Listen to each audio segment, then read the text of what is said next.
Assalamualaikum warahmatullahi taala wabarakatuh. Soalan daripada netizen, follower saya tu, salah satunya soalan berkaitan dengan pagar kedai, gangguan dan juga daripada sihir. Soalannya seperti yang tertera, dia kata saya pun baru 2 tahun saya tutup kejap. Maksudnya 2 tahun dia niaga, dia tutup sekejap kedai dia tu. Biar hantu raya tu take over sementara, saya cari pakar hapus hantu raya. Okey, kesian. Zaman-zaman ekonomi yang kritikal sekarang ni, terpaksa tutup kedai pula kan. Jadi kita menggunakan 2 kaedah. Pertama, kaedah solat hajat di kedai ataupun di premis perniagaan kita. Tak kira lah bengkel kereta ke, kedai makan ke, gerai ke. Jadi kita lakukan solat hajat di situ, luangkan masa dalam 10 atau 15 minit untuk kita lakukan solat hajat di kedai tersebut, dan juga lepas tu kita baca Yasin. Okey. Yang ketiganya, pakaian yang kita guna untuk solat hajat tu kita tinggal kat premis tersebut. Kemudian esok kita nak buat, kita pakai balik. Kalau gerai, ambil lah tepi tu sikit. Ambil masa yang time tak sibuk, buat solat hajat. Itu yang pertama, untuk kita buat pendinding untuk kedai kita.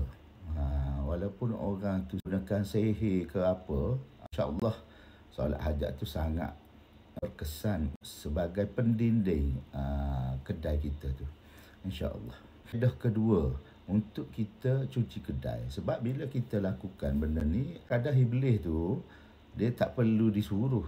Macam hantu raya ni, dia meliar, dia datang, dia buat macam sihir lah, padahal tak ada orang pun sihir, tapi hantu raya tu sendiri dia main akal. Tapi saya tak nafikan ada dalam kita berniaga ni memang ada sihir, tidak. Yang kedua, kita perlu basuh kedai tersebut. Cara basuhnya, tengok keluasan kedai. Bahan yang untuk membasuhnya, pertama, 1 baldi air pahit. Ini kalau kedai kecil, 1 baldi air pahit, 2 kilo garam kasar, 2 kilo cili api, yang di blend, ambil jusnya, jus cili, jus tu. Dan juga kalau boleh paling kurang 3 biji limau nipis ataupun limau purut.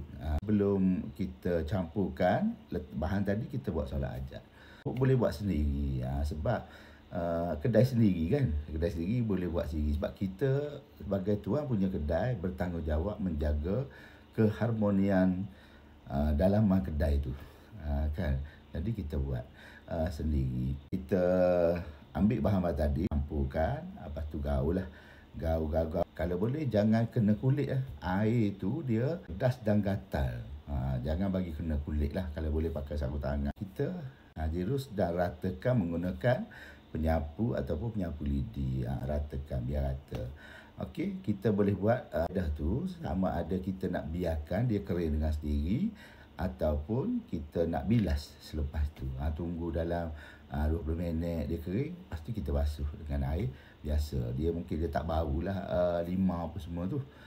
Okey, jadi basuh kedai ni perlu dilakukan dalam 6 bulan sekali ataupun 4 bulan sekali pun lagi bagus.